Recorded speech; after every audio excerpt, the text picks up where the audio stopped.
citizen, same vision is for equal rights and justice for the people them. What's happening to this beautiful world that we're living in? World citizen, lift up your voices. Welcome to another episode of the People Powered Planet podcast. Today we have a very special guest. Our guest is the grandson of Eleanor Roosevelt, who was the architect behind the creation of the Universal Declaration of Human Rights, and the grandson of Franklin Delano Roosevelt. And Franklin and Eleanor were, of course, key in the establishment of the UN. It's especially appropriate to have Ford on now because we're in a really kind of frightening time when the world has been torn apart by divisions and strife, when we're not sure what's going to come ahead. And, you know, the interesting part is that his grandparents came onto the scene at a time where divisions and strife had caused 50 million people to be killed in the war. And we killed, millions in the concentration camps, atrocities from war around the world, where the world had kind of gone into the depth of despair of kind of the worst experiences for the planet that we had ever seen before that. And in the midst of all that, his grandparents managed to carve out some amazing things. They managed to pull these desperate nations that had been so torn apart by war into a United Nations, and Eleanor Roosevelt chaired a commission to create a Universal Declaration of Human Rights. And of course, how do you create human rights among people who are themselves violators? I mean, you're going to give rights to women, and you've got, of course, Arab countries and others in it. And somehow she managed to pull these people together. So I'm very honored today to have Ford Roosevelt here. And I'd like him maybe to start off with telling us a little bit why it is especially poignant to him at this time to think about what his parents did. And then after that, we'll have him tell us a little bit more about what he's doing in his life and his work on human rights. But let me now turn the floor over here to Ford Roosevelt. Great, thank you, Arthur. What a nice welcome. I'm not quite sure what I could summarize as there are so many reasons that the work of my grandmother and my grandparents, but my grandmother especially, on the Declaration both inspired and informed me over the years. But I think the thing that's important to frame in context is that, growing up, I did not ask enough questions of my father about her.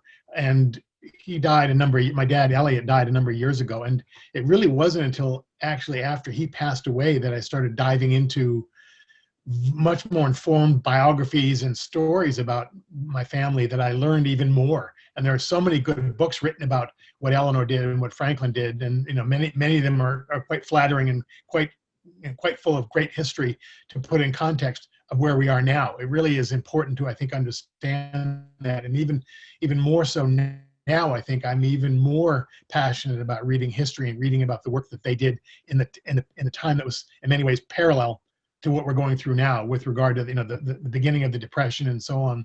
So their work has always been very inspiring. It continues to be inspiring. The Declaration of Human Rights, that little document, is really a remarkable piece of literature, 30 articles. So I've learned more about it after my parents both passed away, long after Eleanor passed away, than I ever knew during the time when I should have been asking questions as a young teenager, and I didn't. So it's, now it's informed me in so many more ways, and I feel like it's a much more of a justifying document for the work I've done for many years in the field of education. But I'll get into that in a little while. What were your personal memories of your grandmother? I didn't really get a chance to spend time with her till I was a young teenager. And given the nature of her work around the world, we finally got to go see her I was maybe 11 years old or so, 12 years old. We went to New York to go to the United Nations, and then we went up to Hyde Park to visit her. And she was living, of course, at Valkill, her home. And we went over to the big house down the road where FDR was born and grew up. house and talked to us a lot about it. There were 4 or 5 of the generations there at that time.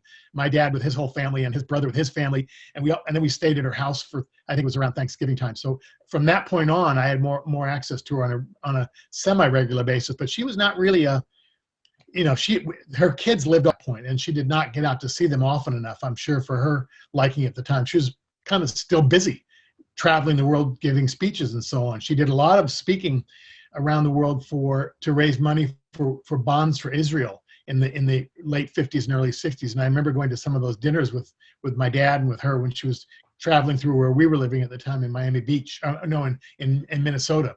And she was very prolific in her passion to go out and give speeches to raise money for the establishment of the state of Israel. And she was good at that. And I was too young to ask those questions I wish now I'd asked, but she was Gromer. I didn't think about asking those questions. Well, let me ask you, you mentioned that her life had inspired your work, her human rights work. Tell us about your work. Well, a lot of what I think is really easy to do for anybody for that matter is to, once you become familiar with the document, with the declaration, and for me it worked the same way. I went to the University of California in Santa Cruz and got my teaching credential and went out into the world as a public school teacher at the same time in California that Prop 13 passed, when it basically took away most of the majority of funding from public schools around the state. And I was able to get a job. I was very fortunate. But I realized at the same time, by being around people that were much more historically informed than I was still sort of figuring this out. But I was a school teacher. And I knew from my education as a school teacher, because my professor said to everybody getting a teacher credential, you have to stamp on your forehead as a teacher, you're an agent of social change. I bought it, hook, line, and sinker. And I said, okay, if that's the purpose of teaching, I'm going to do it. And I stayed in the field of education from 1979 on and have worked in all areas, from elementary school education, preschool education, middle school education, high school, college admissions, and my last 20 years in LA running a nonprofit called Project GRAD Los Angeles. And Project GRAD was a nonprofit, and I was interviewed and selected to be the interim or the new CEO in 2004. And from that point on, I saw the organization work very closely with thousands of students in the Northeast San Fernando Valley, which is a fairly largely under-resourced part of the San Fernando Valley, part of LA Unified School District. And the students we worked with, for the most part, I'd say 99% of them were first generation in their family to go to college. 99% of them were first generation Latino students to go to college. And the school system in LA, different from the way it is now, remote learning. But at the time I was there, when I started working in this one school as head of this nonprofit, there were 4,000 students in the school, and it was a year-round school. And there was one college advisor for all the students, paid for by LA Unified. So we came into the school with a staff of 25 people to advise and coach and mentor all the students at that time to really change their lives. And over the course of the years, from the time I started, it started about 3 years before I joined, and the founder passed away, but then I came in and picked up where she left off. And we created an organization that advised over the many years thousands and thousands of students in LA Unified on the journey to college. And I saw that as Article 26 of the Declaration of Human Rights. All citizens should have equal access to fair and just education. And given the public school systems we work in now in this country, that's not the case.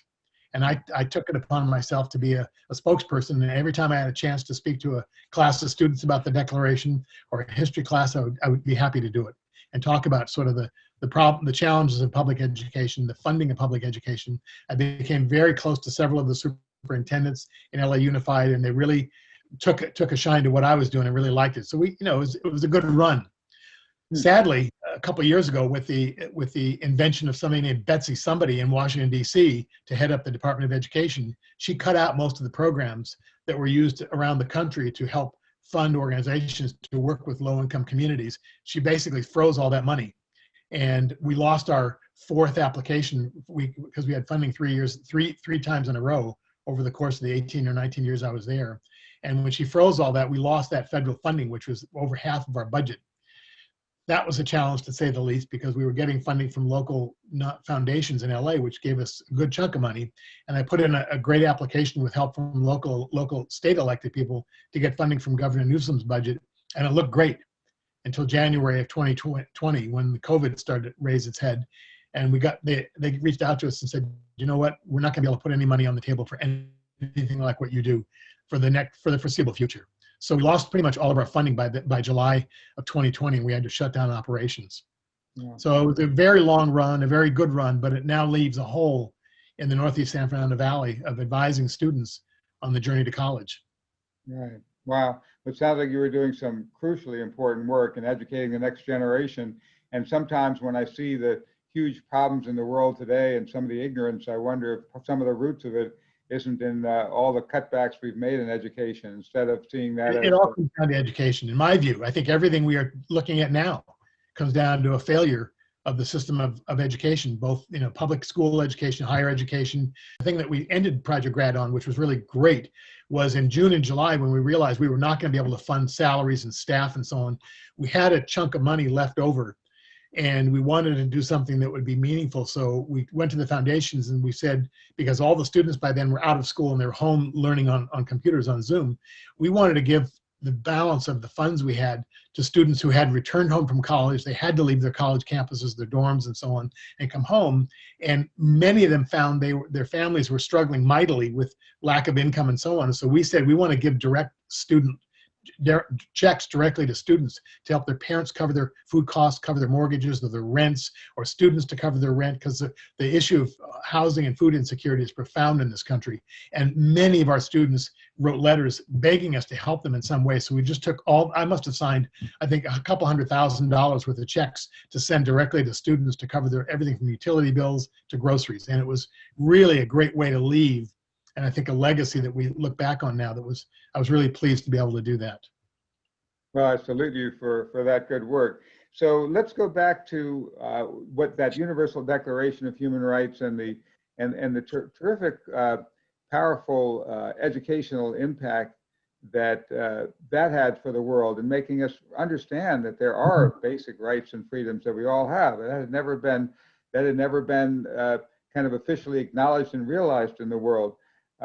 Let's talk a little bit more about how your grandmother was able to forge such a document coming out of the ashes of a war of a very, very deeply divided world.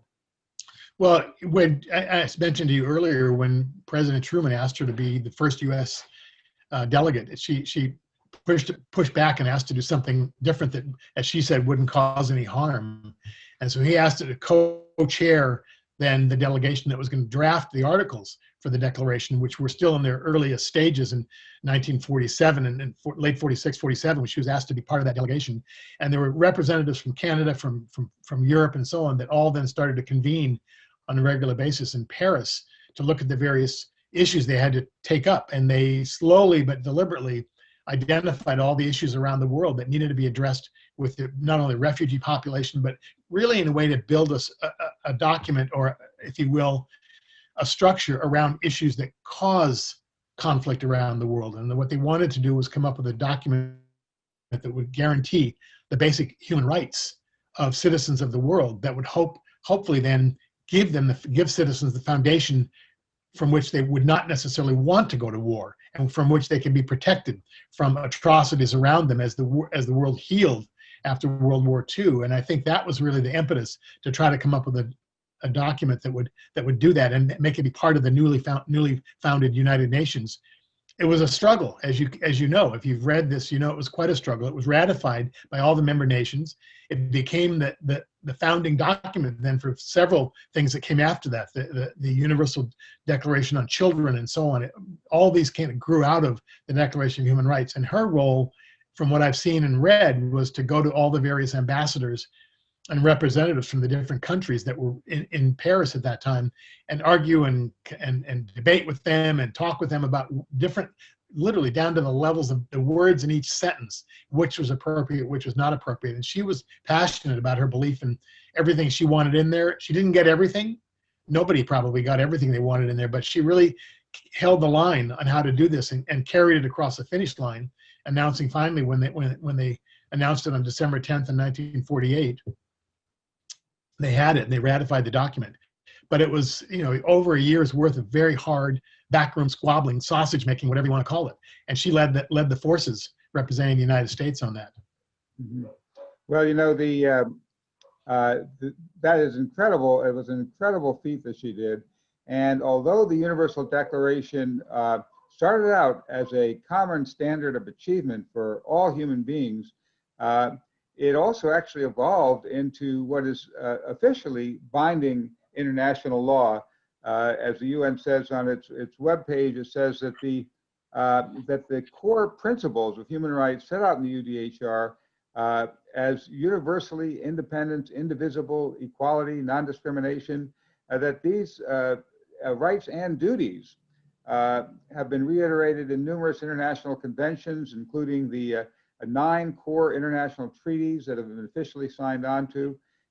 And it's actually become legally binding international law. They said that these treaties together with that constitutes an international bill of human rights. And yet, if these are actually the law, why aren't they enforced? Good question. Why aren't they enforced? I mean, that's been the challenge of the Declaration. They were ratified, becoming the United Nations world law and so on human rights, but they never built in the next section, which is how do you enforce it. And I have a very close friend, actually, who is a member of the United Nations Human Rights Task Force, Chris Mburu from Kenya. And Chris has been active in going around the world, and I've asked him many times. I've traveled with him to Nairobi, to Kenya, and meeting people he's been involved with. And I've asked him many times, as a United Nations representative, why are these not enforceable? And he said it was not built into it. It was built as a code of standards, a code of ethics that were ratified by the United Nations, but they never finished the task, which is put in the law enforcement piece of it. It's one thing to say it's law, but it's another thing to say, and if you violate it, here's what happens. And they didn't quite get there. That was one of the things that she fought for, but couldn't get that to happen. Right. Chris is a great advocate of this. You can look him up. Chris is the subject of a great documentary called A Small Act about his work as a United Nations person and as a young child. The documentary shows his childhood, and then he talks about it as a lawyer enforcing this around the world. I think he's operating now he's either in Nairobi or in he might still be in Kenya. I'm not sure where he's landed right now, but he's quite an interesting guy. But he's very clear that the missing piece is the way to enforce it. You can take people to the court, to the criminal court in The Hague, and bring them there, but that's kind of almost a last resort and difficult to do.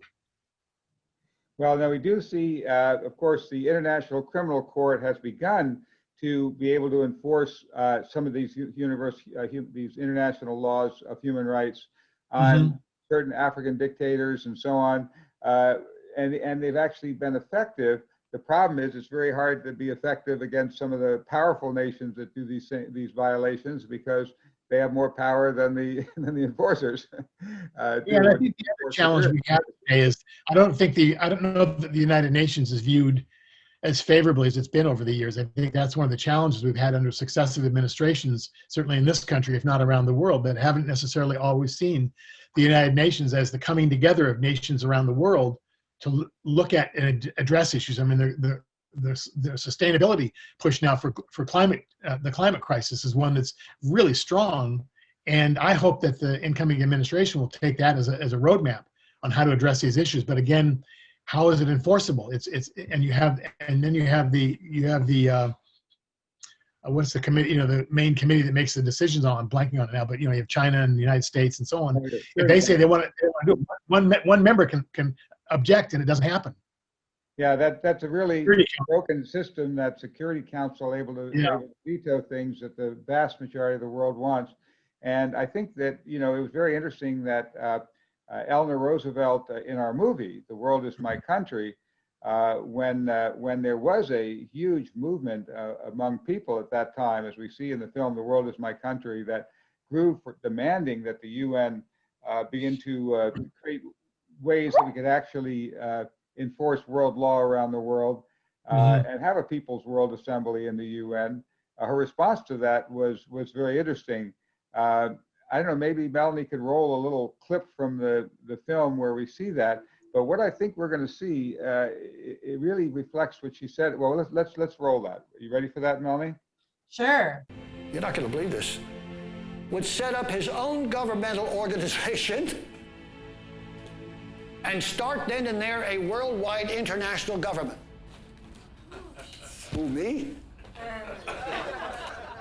The wife of the President of the United States saying, Gary, we can't do it. Go ahead, do it. I take that to mean that she's not talking really to me. She's talking to every one of you. She's saying each one of you has to do it. Each one of you has the right, the prerogative, and the responsibility to make peace. We must want our fellow human beings to have rights and freedoms which give them dignity. If we observe these rights for ourselves and for others, I think we will find that it is easier in the world to build peace. It's very interesting because I think that touches on what we were saying about enforcement. It seems to me she's kind of turning it back to the people, saying, you know, the nation states, it's like Gandhi said, there go my people, I'm their leader, I must follow them. That if we really want to see a shift in the world, it really has to come from the bottom up with people demanding we want something like a true people's assembly in the UN and the people's voice in being able to actually enforce these decisions. What's your thoughts about where she thought and where you feel that the Universal Declaration of Human Rights should evolve? Well, I think, you know, the often quoted text and a comment by her 10 years, you know, in 1958, she was holding a press conference and some of the reporters were asking her about the declaration. And after 10 years of implementation, they asked her, Mrs. Roosevelt, what do you think? We're 10 years into it now. How's it doing? Basically is what they were asking her. And she said, you know, well, after all, it's in your hands. And she held out her hands and said, it's in your hands now to enact this. And, you know, and then she gave that quote, where after all do human rights begin? In places so close to home, so small that they often don't appear on a map of the world. And I think the point was, it was beyond her at that point. It now was in the public domain. And if it is going to be enforced and have some impact, it's going to be just like what you said, Arthur, it's going to be up to the citizens of the world to own it. I mean, I've been good friends with a guy who used to be director of Amnesty International for many years, Jack Healy. And Jack's passion has been to put the Declaration of Human Rights in the back of everybody's passport in the world. It should just be printed right in the back and carry that with you. It'd be a great way for people to learn it. In all the work I've done over the years in schools, working with high school students, I always ask in a history class, what do you know about the Declaration of Human Rights? Nothing. It's not taught in schools. So we have to really think through, do we want this document to be a roadmap, and do we want it to have a place in history and a place today in the world? It starts with education. If people don't know about it, if you don't know what your human rights are, you don't have any. Absolutely. You know, it says right in the Declaration that the enforcement, as we say, that the implementing of it, the making sure these rights are observed, is not just in the hands of government. It says that every individual and every organ of society, keeping this declaration constantly in mind, shall strive by teaching and education to promote respect for these rights of freedom, and by progressive measures, national and international, to secure their universal and effective recognition and observance among all the peoples of the world. So it's our job, it says right in that, it's our job to do it. It's something we can't just sit around and say, oh, they ought to do this, governments ought to do this, they ought to do that. We have to do it. Well, so let's talk a little bit more about the current really incredibly challenging situation we're seeing in this country. And of course, Eleanor and Franklin dealt with an even more challenging situation where where the slaughter was going on around the world and had to pull out of that. How does their experience and what they did to help us pull out of that most horrible of crises give us some clues about how we move forward today? Well, I think I've always been a strong believer in understanding history, not necessarily history if we don't know our history, it'll repeat itself. I think really we have to learn from history so we can interpret events of today, and understanding what they did to get out of what he did at leading the country out of the Depression, which was a rocky road to say the least. I know there's that amazing quote about FDR when somebody said to him early on in his administration, you know, we have to get out of this Depression. You have to do it. If you don't do it, you'll be deemed the worst president in the history of this country. And he said, if I don't do it, I'll be the last president of this country. And I think he took that very seriously, to say the least. And I think we now have not had a model in the last 4 years of a president who would do that. What we can learn from what the FDR, the Roosevelt administration did, and what Eleanor did in the United Nations and so on, again, are really only going to be lessons to inform us moving forward if we take it seriously. I mean, there was a lot of things that FDR did that worked really well, and shamefully a lot of things he did that were not really well done. We know what most of those are. And I think we have to learn from that history to move forward. And that, to me, again, I'll say it over and over, speaks to education. If we don't understand our history, it's very hard to work our way out of current situations that are puzzling us, or the pandemics and so on. And we've got roadmaps for how to get out of pandemics. We had playbooks on how to deal with this. It wouldn't have been easy. It would have been hard. But if you ignore all of that, it gets more challenging. And so I think what I learned from them is that unless you put the right people, and a lot of them, on these problems, you're not going to find ways out of these difficult situations, whether it's a pandemic, whether it's an economic collapse. I mean, we've had people in play now for 4 years that have had no experience, for the most part, in how to solve problems for people in this country or around the world. It's been mostly amateurs, or people that shouldn't have been in those leading government roles were in those roles. And they've caused, from my perspective, I'm speaking for me, they've caused a lot more harm and damage than any other previous administration. I think that's the common theme right now. You turn on your TV in the background and you'll see it over and over. Mm-hmm. Well, it seems to me that there's kind of a natural inclination when you're facing fear, things are frightening, they're scary, and you think, okay, I'll pull back, I'll get scared, I'll keep out the others, I'll hold back, I won't spend, I won't help others. And the more we do that, the more it collapses in on us, and the more frightening it gets, and the more horrible it gets. And actually, what Franklin Roosevelt and Eleanor did in the midst of that is say, yes, even though we're so poor and everything, we've got to start spending more. We've got to start being abundant. We've got to start helping other people. We've got to start a WPA to help, to rebuild our forests and our cabins, and this incredible vision in the midst of, like, everybody saying we got to close in and be afraid and keep out. And no, let's open ourselves to the world. Let's reach out to the world. And it's incredible that expansive way of thinking and that expansive actions pulled us out of that worst depression history, pulled us out of that depth of that deep ashes, and that somehow we've got to get over that fear. We've got to calm down, and we've got to center, and we've got to say, no, we don't have to keep out all these scary things. We have to embrace and reach out and bring all these different people and varieties of types of people around the world into one human family and move forward. Well, I'm sure you remember well, Arthur, and many people on the call might remember the phrase from his first inaugural speech: the only thing we have to fear is fear itself. And I think you see a lot of that going on right now. When people are really afraid of what it is they don't know, they may not react the right way. They may not react in a way that's problem solving and empathetic and caring for people. If fear is a great motivator to do the wrong thing. And I think it's also what you need when you need to get out of a situation and make it better. However, we're not at that point right now. I'm optimistic that we will get there, but it's going to take a lot of work, and it's going to be what Eleanor said. It's going to be in our hands to make this work. We have to pull together in a way, and I don't mean sort of this. I'm hearing a lot of talk on TV now about the right-wing Republican, the Trumpers are all saying now's the time to heal. All the elected people that are saying, okay, we're over that. We had this assault on the Capitol last week. Now we have to come together and heal. Yeah, and I'm sorry, I also voted to overturn the election. You have to ignore that for now. This is ridiculous. We have to look at who these people are. We have to remember, go find this book by this great author. It's a really important book to read right now, by Mr. Snyder. He's a professor. And I think we have to understand the context of the very, very dangerous time we sit in right now. We can learn a lot from what FDR did. His phrase, the only thing we have to fear is fear itself, echoes very loud right now. How do we move beyond fear?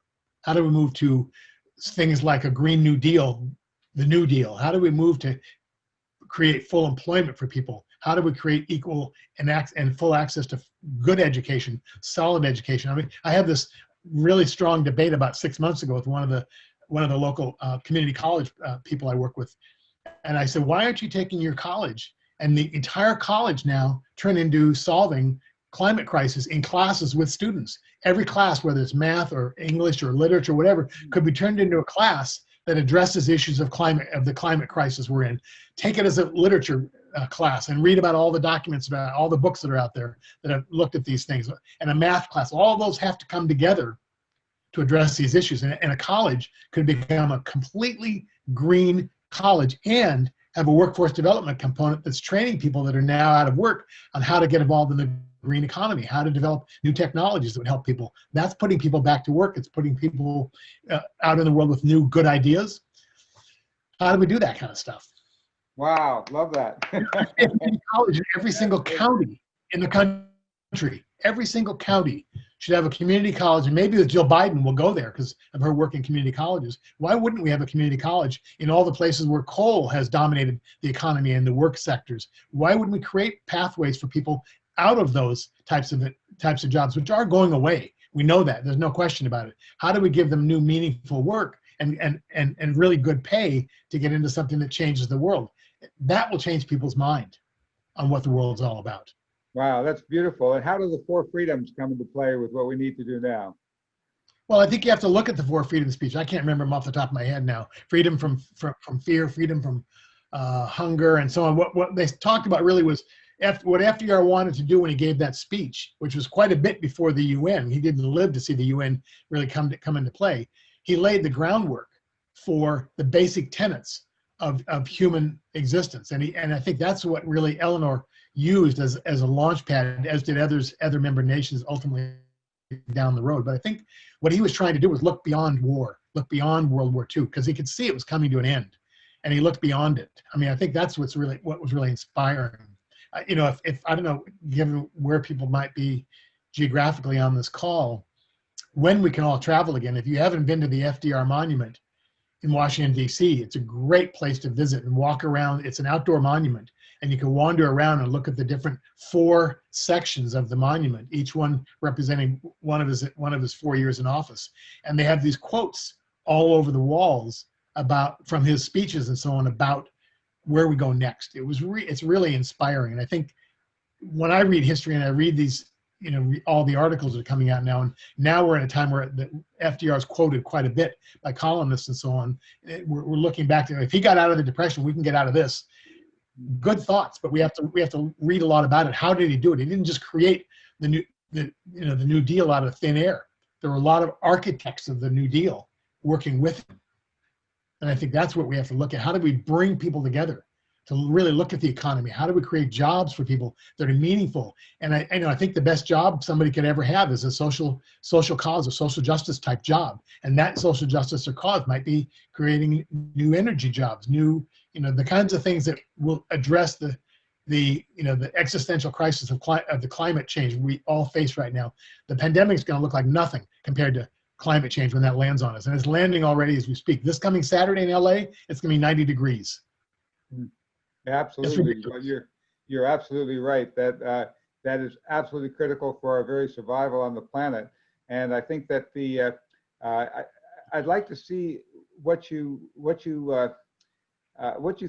see as the way we can now bring together this the incredible wisdom that they shared with us into concrete action that we can take here on this call. What are the things that we can do to help move this forward, move forward the regime of law, move forward human rights, and start moving us into the kind of world your grandparents envisioned? Well, I think one of the things I've always espoused now that I've gotten more comfortable in speaking opportunities about this document is to urge people to get a copy of it. If you don't have one, get a copy of it. You can find it online, print it out, or you can get these from the United Nations bookstore. Find an article in there out of 30 that speaks to you. There are 30, and you read through them all. One of those will probably speak to everybody on this call, and it might be very meaningful. Find a way to then interpret that in what you do now in life, what you do when you talk to people. I'm not going to try to go out and take this document and bash people over the head with it. That won't get anywhere. What you have to do is listen. I've gotten much better at being a good listener. I'm trying to understand the why people are and I don't want to necessarily understand who those people were a week ago in Washington, D.C. I know who they were. We saw them. We've all seen the evidence, but I want to understand why. What is it what's the fear that's pushing people to that extreme way of looking at the world? What is it we could maybe all come together to understand that addresses the issues that raise that level of anger and hatred that we saw demonstrate? What is it that drives people? It's not just he's not the problem. Trump sort of activated it. He's like an accelerant in a fire. It really is more of, this has been around for a long time. These fears and these levels of distrust and hatred of what I don't know, I don't like. I don't want to go there. What do we do with this document to learn to talk to each other, and how do we do it? I think it's interesting that of course your grandparents faced the fact that in Germany, which was a respectable democratic society, people who were excelled in music and arts and science, and then somehow they were able to be brought down to descend into such incredible hatred that they could be cooking people in concentration camps and in death chambers, and just the depth of despair, and how a good democratic society could plunge to that depth, and then how you pull out of it is a great warning to us that that again, you talked about the climate crisis making COVID look like something, just a little prequel. Well, even the crisis we faced in the Capitol, as bad as it was, and the divisions we've had in this country weren't nearly as bad as what Nazi Germany went to. But you have to nip those things in the bud before it gets that bad. And you've got to begin to create something that can really create what we're talking about in these podcasts, a people-powered planet. We have to reach down to the people and pull out the best in each person, not the worst. We need a system that, instead of bring out the bottom common denominator, brings out the best. And somehow that was something your grandparents were able to do. Let's open it up to some questions. I know that some people in the chat box here are asking things. Let me turn it over to Melanie a minute. I think she has a little surprise to share with you of her way of remembering the Universal Declaration of Human Rights, and then maybe she'll throw it open for questions. Melanie?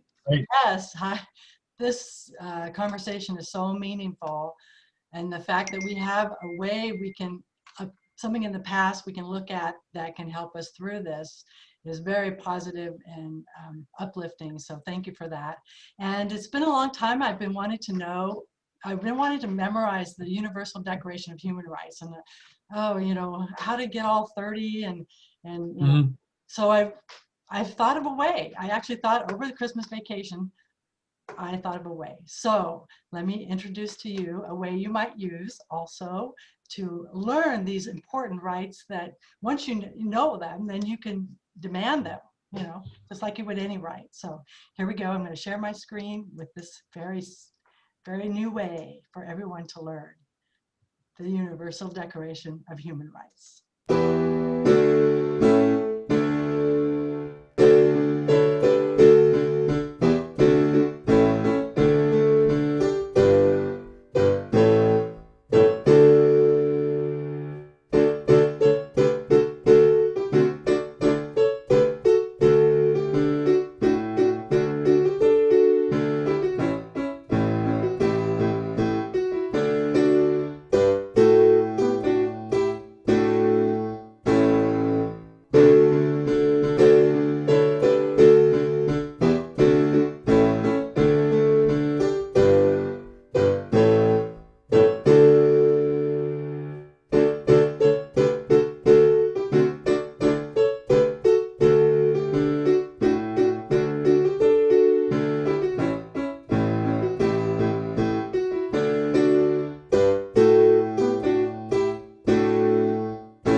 Yeah, so hopefully if you, I'll put the link to that in the chat so people can try it. You know, it's an easy way to learn it, short and fast. And you know, if someone's a human rights violator, you'll say, oh, Article 25, Article 26. So very good. Okay, so now I'd like to, we have a question from Jean. Jean, if you could unmute yourself and ask your question to Ford, please. Really wonderful having you on this discussion today. I am a native California, third generation via my grandmother, and I went to UCI. And I think your dad advised me at one point, great guy. So my Probably my uncle. That would have been Uncle Jimmy. It would have been, okay, was a wonderful man. And I wanted to ask if you had any ability to make a connection with Joe Biden to have everyone carry around the Universal Declaration of Human Rights. And that song would be so perfect in all the schools. That's probably when if and when I get a chance to meet him, and I'm hoping I will at some point, I would imagine I'd get to meet the vice president sooner because she's from California. So in fact, I think the day after they announced his victory, I went on the website and there's a place on there that says, click here if you'd like to work in the Biden administration. I clicked on it immediately and they asked for your resume. I submitted my resume immediately. Not sure where it would end up, but I said in the field of education somewhere. And I don't think it will happen. They're being swamped with requests for people to go work there. And I'm far from the brightest person in the field of education that they should bring in. You know, there's a lot of other people that are much more dynamic and involved in it now. But the point is, at some point, if I ever meet with them, I will certainly do two things. I'll give them a copy of the book, and I'll get that going. But I think the place to do that is the United Nations, and go to the new UN ambassador to the United Nations. And that's the person that should hear that request. Yeah, fantastic. That is great. That is great. Good luck. You did that, and I hope, and good luck. Good luck for it. Now we will go to Tom. Tom, you're next for your question. Just curious, all this, this past 45 minutes been about human rights, and I just have to ask, Ford, where is your stance on the Palestinian people and what they have to suffer through?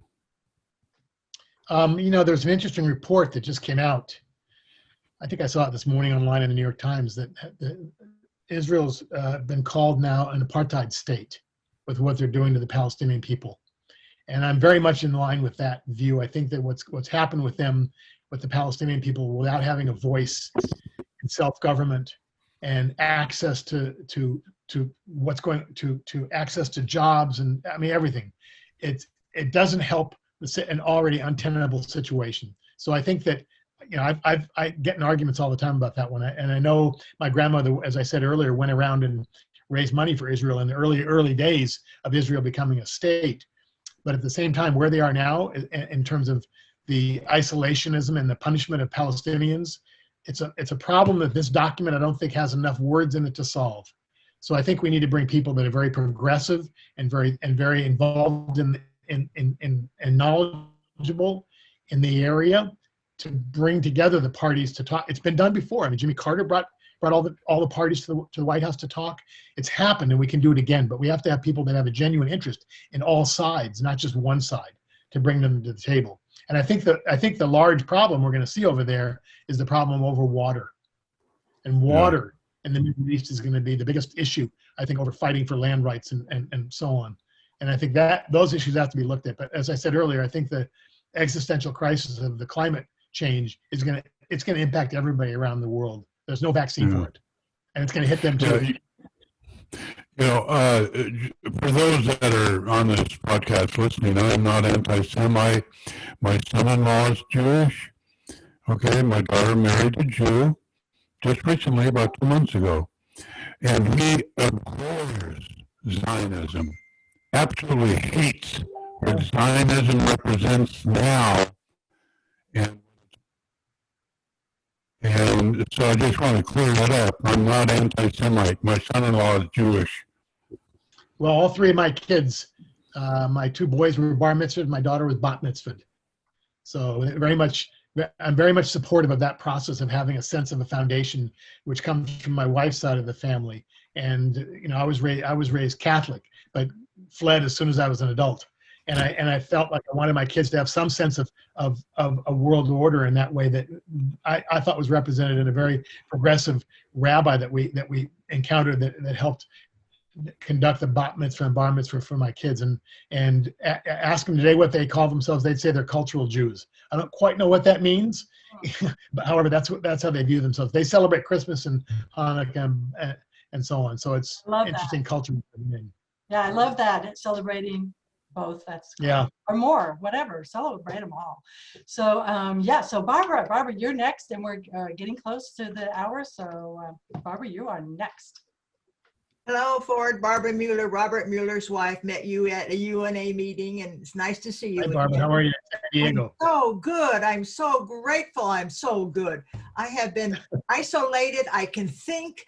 I can do what I need to do. And right now I went to the UN archives and I brought up, and everybody should do this, put Robert Mueller and go to the UN archives, and I put Robert Mueller human rights, and up comes the global reconstruction. We need a global reconstruction. It's at the UN archives. Then I want to share a story with you, Ford. First, I want to tell you, do not underestimate your education's experiences. That's what we need. We don't need learned $1,000 a night speakers. We need you in the White House. We need you on the education committee. You are so passionate. You are so alive. And that's what we need. But now I just want to tell you a little story. When Robert was an intern and your grandma was there, Robert went to the assembly where they were talking about approving the human rights. And I think it was like midnight or 1 in the morning. And the media was standing outside. And Eleanor was so proud that they had passed this unanimously. And the media said, well, there's another piece of paper to throw in the trash.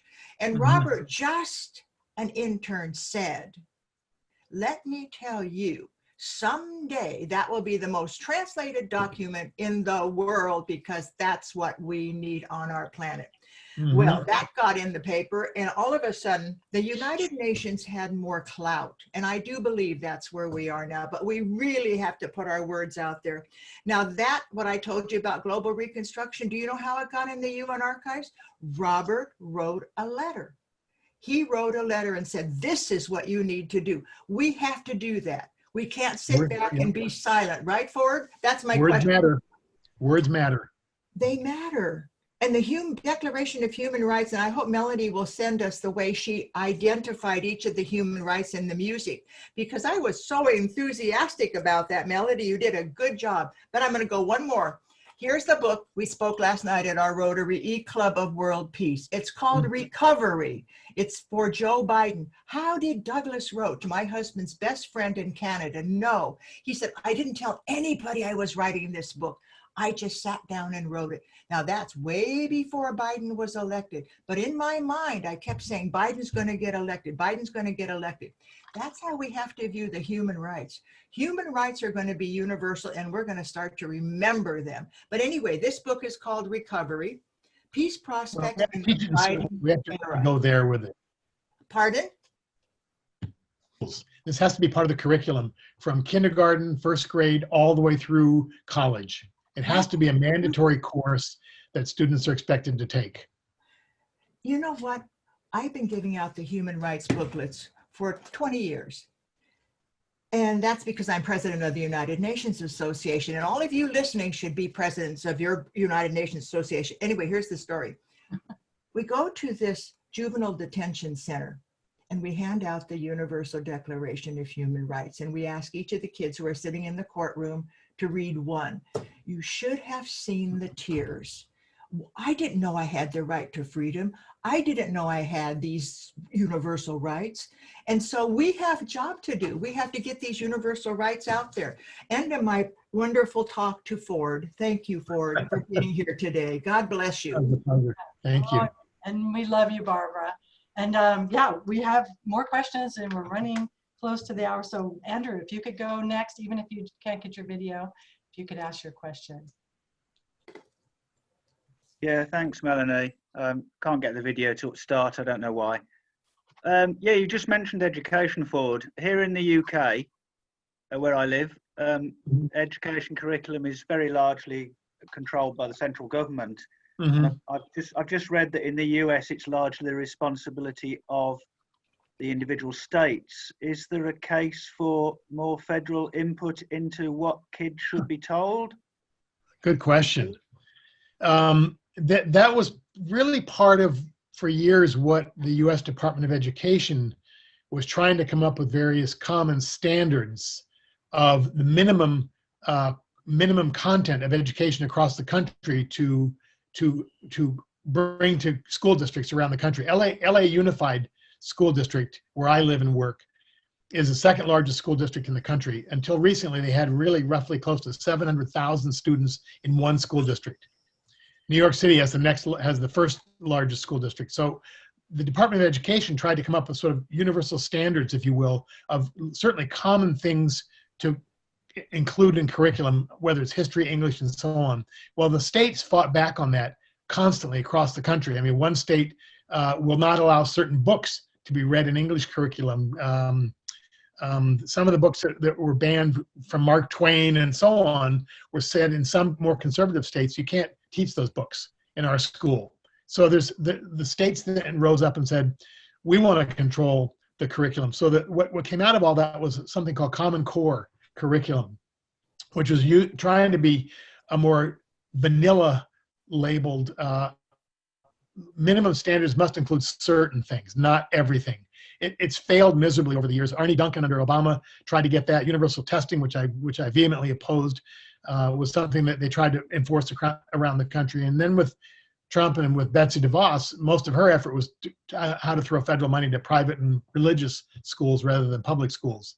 So we're in a state of real turnover right now in terms of, is there going to be any kind of national standards for education or not? I don't know. I think it's going to be hard right now because the states really want to hold on to their unique view of what should be taught in their schools that they fund. So it's a good question. I don't know where it will go, but I think we certainly can agree on lobbying efforts and citizen activism to get things like civics taught in high schools again, like the Declaration of Human Rights taught in schools again. But it's a big divide we have to solve somehow.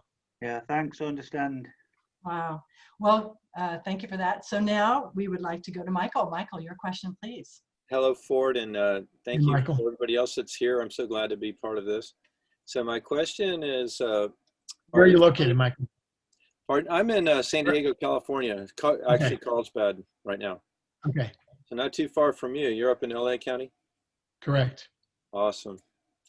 Well, perhaps we can have a conversation afterwards. I sent you an invitation on the linked, but my question is, are you aware of some of these online projects to create a permanent online citizen identity? And there's two that I know of. One is called ID 2020, which Arthur brought to my attention. And the other is the World Citizen, the World Identity Network. So that's win.system. So this is a really dynamic idea that can help refugees, can help keep children out of slavery and organ harvesting and all these most horrendous things in the world, because they don't have an identity. They don't have passports, they don't have birth certificates, they don't have anything. And a lot of times they have to leave their country and they're in Mexico or wherever they might be. So at globalcitizen.one, we're doing very much the same kind of effort, trying to build on a form of blockchain called Holochain. So that's a separate discussion for another time. But I think this is how we create an online permanent identity for individual citizen sovereignty. And you know, from there, if you have that core and it's secure and it can't be hacked and it's truly independent and peer-to-peer with no central core, we could have our own voting system, have a system for distributing benefits and goods, tie it to an online bank, get people, the unbanked, get them banked, and so on. I'm not aware of it. I'll look forward to seeing the links you send me on that. I'll take a look at it, but I was not aware of those. Perfect. Okay. Yeah.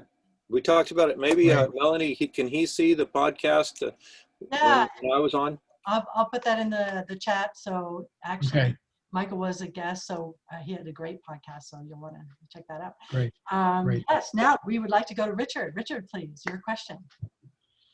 Thank you very much, Melanie, and thank you, Ford, for a wonderful talk. Thank you. I'm up in Canada, but Rotarians played a role in the formation of the Declaration of Human Rights, key role there. I'm wondering, how do you see Rotarians playing a role at the UN today?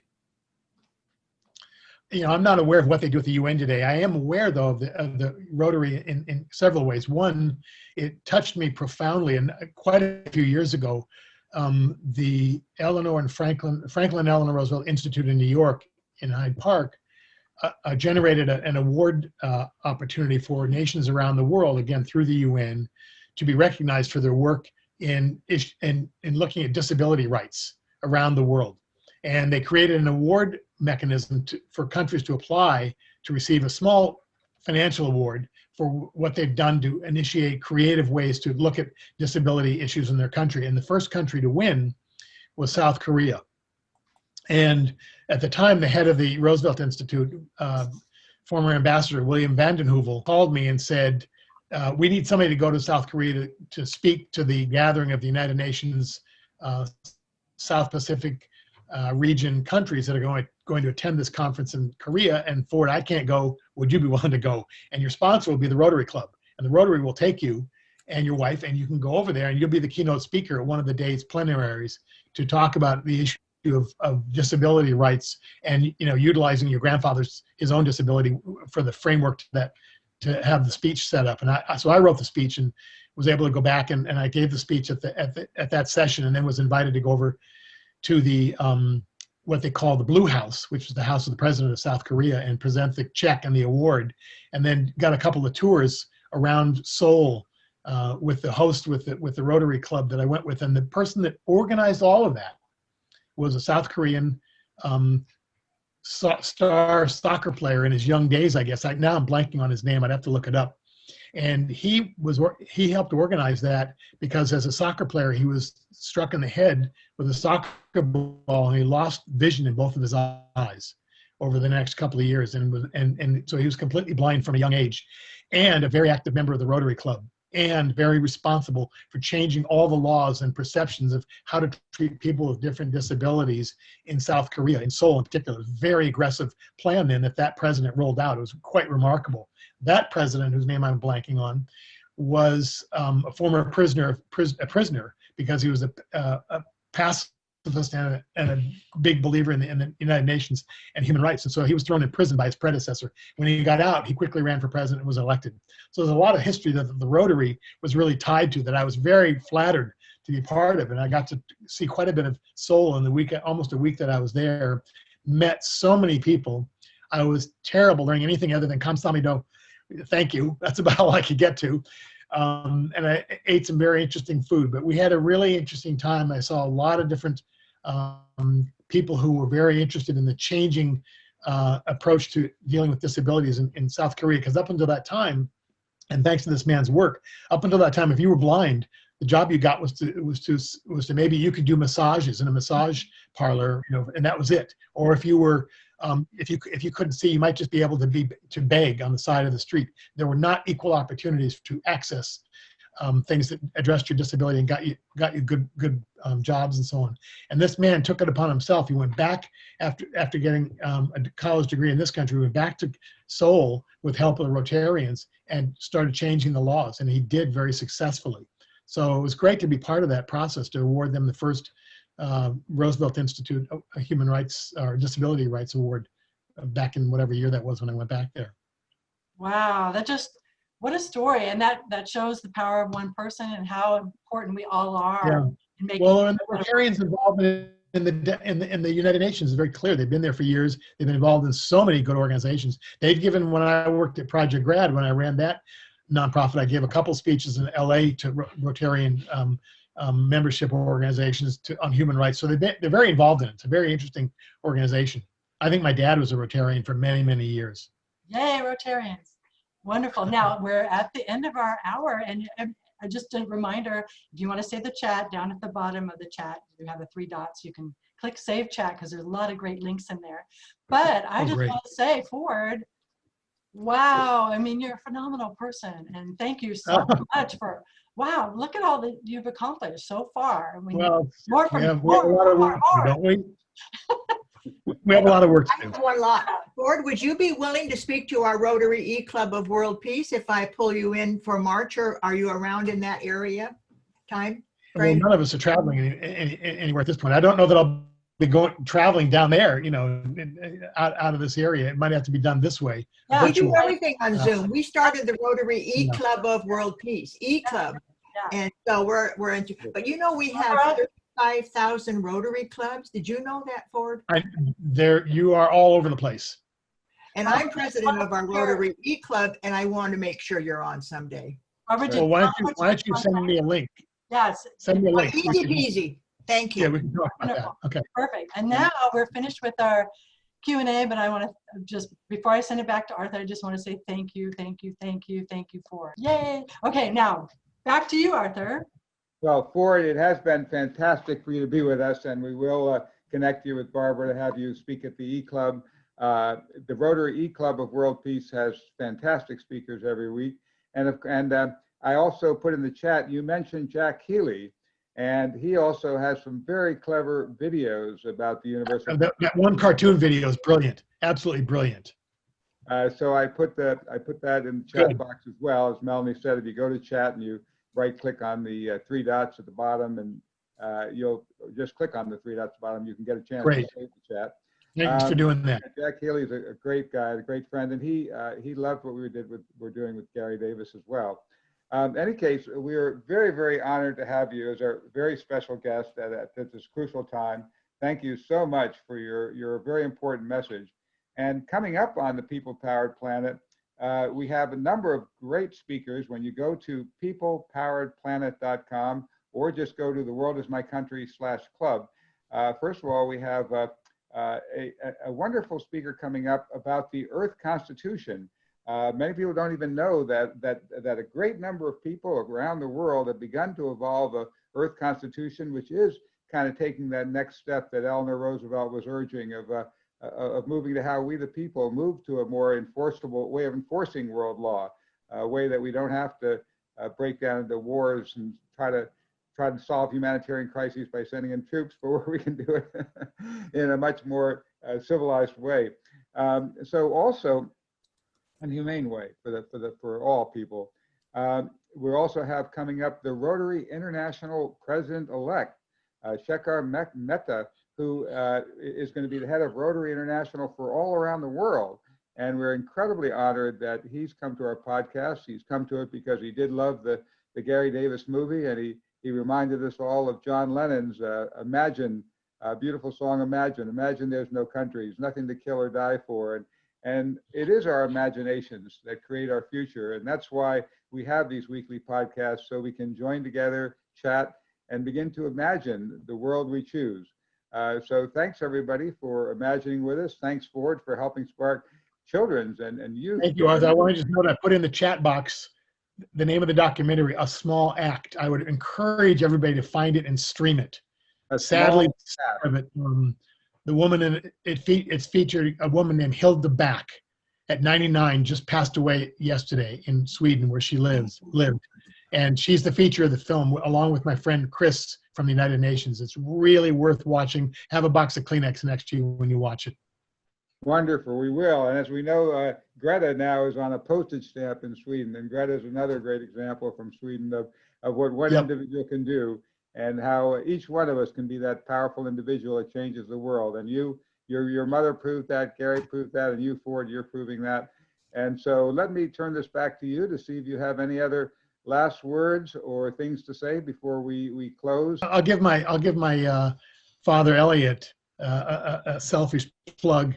His books are starting to gain interest again. He wrote a series of mysteries of his mother, Eleanor, solving murder mysteries in the White House, called the Eleanor Roosevelt Murder Mystery Series. Maybe 18 or 20 books out there. You know, many of them aren't published anymore, but you can find them for, I think, 99 cents on Amazon now. But they're really a good read. If you've not read anything light or kind of interesting lately, that might be a good read, and maybe that will transition you to the more serious books about Eleanor and her work. But my dad had a really good time writing those mystery books. They're all very interesting. So I would put a plug in for those. Well, thank you so much. Thank you everyone for joining us. And until next Wednesday at 10 a.m., here saying goodbye, and have a wonderful day, and may that peace from within us expand and help reach out and embrace the world, so we do have justice.